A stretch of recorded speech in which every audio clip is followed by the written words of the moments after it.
I have a confession, Father. The confession booth had become Sister Mary's daily routine. She was there last week when she slept with the new neighbor. According to her recount, she had slipped into his bed, and the rest was history. Today, she had a confession. Father, I think I have fallen for you. The way you listen without judgment, your voice, your gaze. This time, Reverend Martin's tone wasn't the calm, judgment free tone. What is wrong with you? He asked. From her side of the box, she could tell he was angry, but she knew her power too. She could have him if she pressed harder. Father, she purred, you are a single young man, disguised as a priest, and I am in a marriage. That should never have happened. After saying this, she paused and smiled.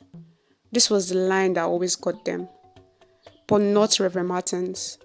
He took it as a hint to listen. Tell me then, why are you in the marriage? You are young, beautiful. What happened? Well, there was a man I was supposed to marry, Mary began. Bingo, Reverend Martin smiled. She took the bait. I met Harry in my first year. He was a master's student who lived in the same compound as me. It was fascinating. What fascinated you about him? Reverend Martins asked, making Mary laugh. He had the ability to get girls, make fools of themselves. Harry, I cooked this. Harry, can I charge my cup? I mean, my phone. The girls loved Harry, and Harry had eyes for only Mary. Mary, have you had anything to eat? I noticed you went for classes early, he would often say, while waiting in front of my room, holding out a bag of takeouts. Mary, the dry cleaner is taking my clothes. Give me your dirty laundry. Just then, Mary sneezes. Achoo! Bless you, the Reverend retorts. Well, you know how to bless me, Reverend, she purrs. A last attempt to get him, but he knew better. The story, Martins asked. Just then, a phone rang. It was Mary's husband, Dio. Excuse me for a minute, Father, she requested. Who left the television on? Dio yelled. It just exploded. Come home now. I have to go, Father. My husband has forgotten he was the one that watched the TV last night. As she said this, she took her bag and left the confession booth. What a woman, Reverend Martin sighed out. Leaving the confession booth, Mary was always the last person. It was a routine. Dayo! Why is there so much smoke? Mary screamed. As she navigated to open the backyard door for ventilation, standing in the middle of a chaotic scene, was Dayo, vet by the week, nagging husband by weekend. I was making breakfast, he argued. Mary turned to look at the clock. It was 6 p.m. I made you breakfast before I left. I told you, didn't you like it? She asked, concerned. I gave it to Lala, Mama Lucy's dog. It was hungry. Mary was mad now. If she was a character in a cartoon, fumes would come out of her head. I made you yam and eggs and you gave it to our neighbor's dog. Then you go ahead to almost taking your life frying eggs. You know what? I don't care. As she says this, she attempts walking away. Babe, I'm sorry. I couldn't watch the dog starve. We're out of dog food, he added. Now Mary couldn't even be mad anymore. Despite not having pets, Dayo always had dog and cat foods in the house or in his car to give animals which he saw starving. He had his good sides. Maybe that was why she didn't see the red flags. As the compound quieted, the lights went off in apartments. Harry opened up, a slutty voice called at apartment 11. It was Mary. She was on a mission in her red nightgown. It's open, a male voice called from inside. It was Harry, the man she believed she should have married. You know what they say, what happens in room 11 remains in room 11. But tonight, it was not the case. As she cuddled in Harry's arms, they heard a thud. Standing at the door of room 11, the door Mary had forgotten to lock, was Dio. Mary! I heard whispers. It began softly, too softly. I chose not to believe it.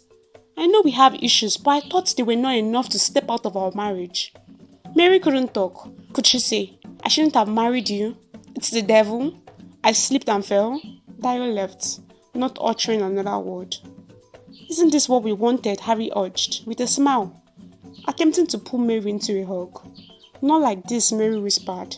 Not in the apartment 2 doors away from his. Not in the arms of his cousin.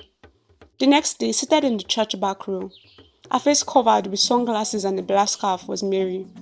After service, she approached Reverend Martins, just as he was about to enter the confession booth.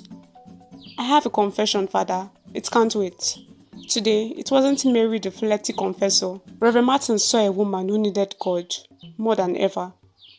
Tell me in the comments if this is a story you would want continued, or let's wrap it up here. Thank you so much for watching, guys, for always showing up for me since we started this channel. God bless every single one of you. Those of you who are subscribed, who come back to watch, who are not even subscribed, but when I show up on your For You page, you show up for me. Those of you who share, comment, I really appreciate you, and I will see you in my next video. Bye, besties. Whoever is married to my future husband, separate them by fire. The prayer session at the singles retreat had been intense, filled with heartfelt cries and whispered pleas to God. Bimpe stood in the front row, gripping the microphone tightly, her knuckles white with determination. At 36, she had attended more singles retreats than she cared to count. But this time felt different. This time she was prepared. As the words echoed across the room, and for a moment the entire congregation went silent, eyes turned towards her, startled by her audacity. She could feel their stares, the awkward shuffling, the whispered murmurs. Bimpe blinked, realizing what she had just said out loud. Her grip on the microphone tightened, and her face flushed with embarrassment. But then something shifted in her. Who cares? She thought defiantly. This is a singles retreat, isn't it? We're here to find our future husbands, and I'm just being honest. With a small shy smile, she continued her prayer, raising her voice even higher. Lord, I declare it. Bring my husband to me. Whoever is standing in my way, remove them by fire, by force. The prayer leaders exchanged uneasy glances, but Bimpe was undeterred. After all, she was on a mission.